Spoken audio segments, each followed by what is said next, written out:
నమస్తే, నేను సిరి. బెంగళూరులో ప్రేమికులు అయితే హద్దు మీరారు, శృతి మించారని కూడా చెప్పొచ్చు. ఇప్పుడు ఆ వీడియోనైతే సోషల్ మీడియాలో వైరల్ అవుతుంది. ఇంతకీ ఆ ప్రేమికులు ఏం చేశారనే అంశాన్ని మనకు వివరించడానికి మనతో పాటు ఉన్నారు ప్రముఖ సీనియర్ జర్నలిస్ట్ జగదేవ్ గారు.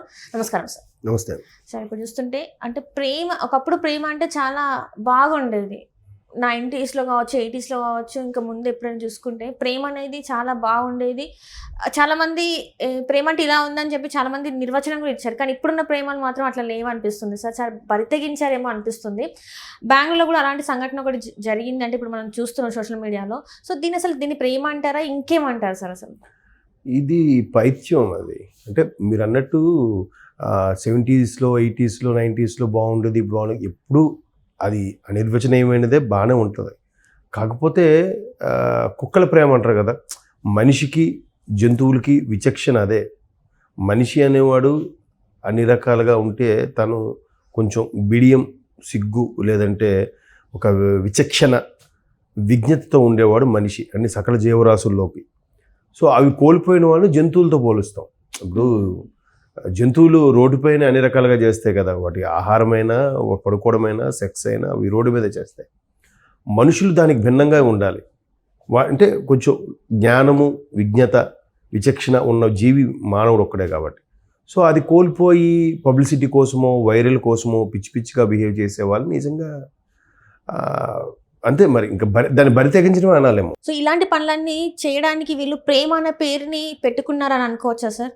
అంటే ఇట్లా బైక్ల మీద తిరగడమే కావచ్చు, ఇంకా కొంతమంది అయితే దీనికన్నా ముందుకెళ్ళి రూమ్స్లలో కలవడమే కావచ్చు. కొంతమంది అయితే పెళ్ళి కాకుండానే ప్రెగ్నెంట్ అవ్వడం, అమ్మాయిలైనా అబ్బాయిలైనా కొంతమంది ప్రాణాలు కోల్పోయేదాకా వస్తుంది. అంటే ఒక పార్ట్నర్ కరెక్ట్గా ఉన్న ఇంకో పార్ట్నర్ కరెక్ట్గా లేకపోయేసరికి వాళ్ళు ఆత్మహత్యలకు కూడా పాల్పడిన పరిస్థితులు మనం చూస్తున్నాం. అసలు ఏంటంటారు, ఎవరిది తప్పు అంటారు ఇందులో? ఎప్పుడైనా సరే అమ్మా, ఏ చట్టాలు, న్యాయాలు ఏవి కూడా వచ్చేవి వాళ్ళు పోలీసులు కొంత పరిధి వరకు వాళ్ళు చేయగలుగుతారు. ఇట్లా విచ్చలవిడిగా బిహేవ్ చేసే వాళ్ళకి ఏం మాట్లాడతాం చెప్పండి? అల్టిమేట్గా ప్రజలదే తప్పు దేనికైనా సరే. ఇప్పుడు ఇంతకుముందు బన్నీ గారి సినిమాకి ఏదైతే తొక్కిసలాట జరిగిందో అక్కడ ఎవరిది తప్పు అని అనలేం. ఆయనది కూడా తప్పు కాదు, ఎవరిది తప్పు కాదు. ఆ టైంలో వెళ్ళడము, చంటి పిల్లలతో వెళ్ళడం తప్పు అనేది కూడా ఒక వెర్షన్లో మాట్లాడారు, ఎవరు తప్పు అంటే. సో అలాగే ఇప్పుడు కూడా ఏదైనా మొదటి రోజే చూసేయాలి, రిలీజ్ రోజు వెళ్ళిపోవాలి, కుంభమేళాకి స్టార్టింగ్లోనే వెళ్ళి స్నానాలు చేసి వచ్చేయాలి అంటే ఒక వింత పోకట్లు అనమాట. నేనే ఫస్ట్ చేశాను, నేనే ఫస్ట్ వెళ్ళాను, నాదే ఫస్ట్ టికెట్, నేనే ఫస్ట్ మునకేసాను, ఇట్లాంటి వేలం వెరికి వెళ్ళిపోయి పిచ్చిగా బిహేవ్ చేయడం.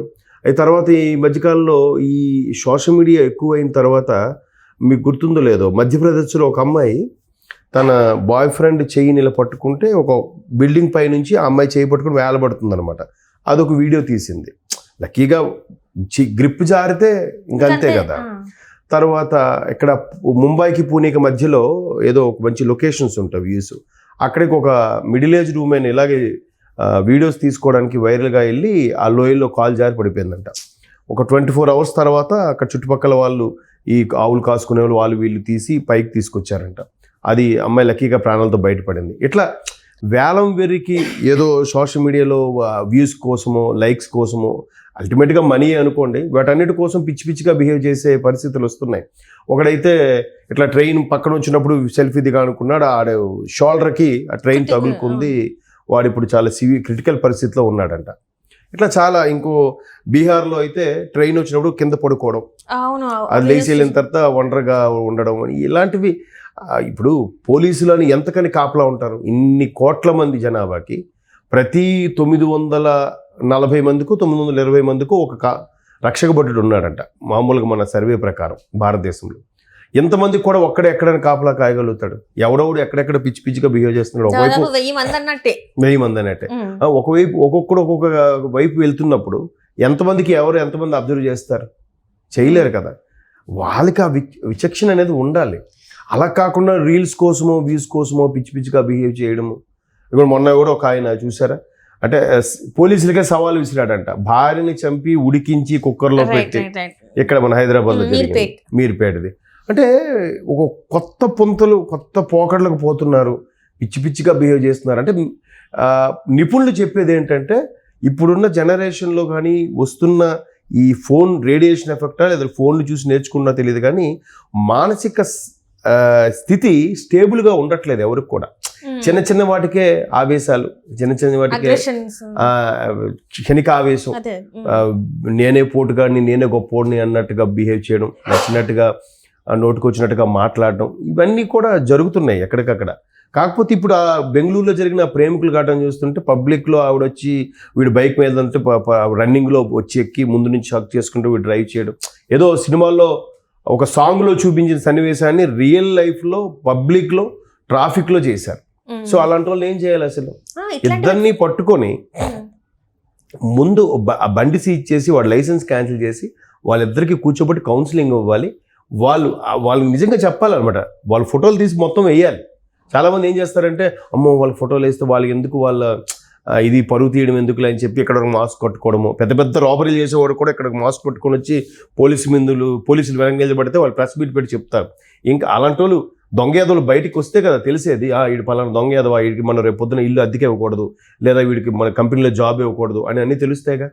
మళ్ళీ దానికి మళ్ళీ మానవ హక్కుల సంఘం అవి ఇవి వచ్చేస్తాయి. అందుకు సర్లే వాడికి ఎందుకు ఇబ్బంది పెట్టడం అని చెప్పి ఇక్కడ వరకు మాస్క్ కట్టి తీసుకొచ్చి చూపిస్తున్నారు. ఇలాంటి ఘటనలు చేయడం వల్ల, అంటే ఇట్లాంటివన్నీ చేయడం వల్ల ఇప్పుడున్న యువత పాడైపోయారు మొత్తం. ఆల్రెడీ మన చేయి జారిపోయినట్టే అనిపిస్తుంది. ఇలాంటివి చూడడం వల్ల ఇంకా వాళ్ళు ఏం నేర్చుకుంటారు? వీళ్ళు అసలు ఏం చెప్పాలనుకుంటున్నారు? అదే చెప్తున్నాను కదమ్మా, క్రేజ్ కావాలి, తక్కువ టైంలో ఎక్కువ పేరు వచ్చేయాలి, ఎక్కువ డబ్బులు సంపాదించాలి. మనుషులకి ఓపిక లేదు. ఇప్పుడు చిన్న ఎగ్జాంపుల్, ఆయుర్వేదిక్ మెడిసిన్ ఉంది. అది మనం వాడుతున్న కొద్ది రోజులకి ఆ మూలికల ద్వారా లైఫ్ లాంగ్ మీకు ఇంకా డిసీజ్ రాదు అనే స్థాయికి తీసుకొస్తుంది. బట్ అంత ఓపిక ఎక్కడుంది? అమ్మో హెడేక్గా ఉంది, ఇట్లా మాత్రమే కానీ తగ్గిపోవాలి. సో ఈ అల్లోపతికి ఇంగ్లీష్ మెడిసిన్స్కి మనందరూ ఎడిక్ట్ అయిపోవడానికి కారణం అదే. ఇప్పుడు ఆయుర్వేదిక్ కానీ హోమియో కానీ చాలా స్లోగా రిజల్ట్ చూపిస్తాయంట, కానీ దానికి అంత ఓపిక లేదు జనాలకి. అమ్మో అంత ఎవడు పడతాడు రా, ఇమీడియట్గా తగ్గిపోవాలి, ఇమీడియట్గా ఫ్రెష్ అప్ అయిపోవాలి, తెల్లాలేస్తే మన షూటింగ్కో దేనికో వెళ్ళిపోవాలి. ఇట్లాంటి దీంట్లో షార్ట్ టైంలో ఎక్కువ గొప్పోడు అయిపోవాలి, షార్ట్ పీరియడ్లో ఎక్కువ డబ్బులు సంపాదించాలి, షార్ట్ టైంలో ఎక్కువ వ్యూవర్షిప్ వచ్చేయాలి. అదే కాన్సెప్ట్. అది గుడ్ ఆర్ బ్యాడ్ జనాల్లోకి వెళ్ళిపోవాలి. 4 బూతులు తిట్టని వెళ్ళిపోవాలి, లేదంటే అసభ్యకరంగా బిహేవ్ చేసి వెళ్ళిపోవాలి. ఆ మధ్యన ఎవరు ఒక ఇన్ఫ్లుయెన్సర్ గుర్తుందా, తన ఇంకో తోటి ఇన్ఫ్లుయెన్సర్తో నగ్నంగా కనబడిన వీడియోకి 8 సెకండ్ల వీడియో పోస్ట్ చేశాడు. ఆ రోజు మీరే నన్ను పిలిచి మాట్లాడడం కూడా జరిగింది. మరి ఇదంతా దేనికోసం అంటారు? పిచ్చే కదా. అంటే పిచ్చికి నెక్స్ట్ లెవెల్ అనమాట పిచ్చ.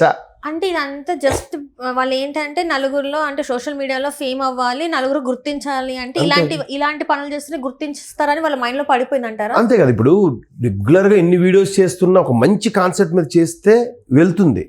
కానీ ఆ పూరి జగన్నాథ్ గారి డైలాగ్ లాగా గాంధీ సినిమా 100 రోజులు ఆడదు, కడప కింగ్ అని తీస్తేనే 100 రోజులు ఆడుతుందంట. కొట్టుకోవడాలు, నరుక్కోవడాలు, తిట్టుకోవడాలు, సుమోలు గాల్లో లెగిస్తేనే సినిమా హిట్.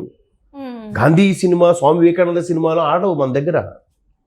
సో అట్లాగా జనాలకి బాగుపడే వీడియోలు చేస్తే నచ్చవు, ఇట్లాంటివి చేస్తేనే నచ్చితే చూస్తారు. మీరు ఎప్పుడైనా సూక్తులు చెప్పేవి, మంచి మంచి విషయాలు చెప్పేవి వాటికి చూడండి, ఎంతమంది దానికి వ్యూస్ ఉన్నాయి, ఎన్ని లైక్స్ ఉన్నాయి. ఇప్పుడు చాగంటి గారి, గరికపాటి గారి వ్యూస్కి ఎన్ని వ్యూస్ ఉంటాయి, మిగతా వాటికి ఎన్ని వ్యూస్ ఉన్నాయి. మిగతా చాగంటి గారి, గరికపాటి వాటికి వేలల్లో ఉంటాయి, బట్ మిగతా ఎట్లాంటి వాటికి మిలియన్స్లో ఉంటాయి. అవునా? సో ప్రజలు కూడా దేని కోరుకుంటున్నారు? అల్టిమేట్గా మారాల్సింది ఎవరు? మనమే.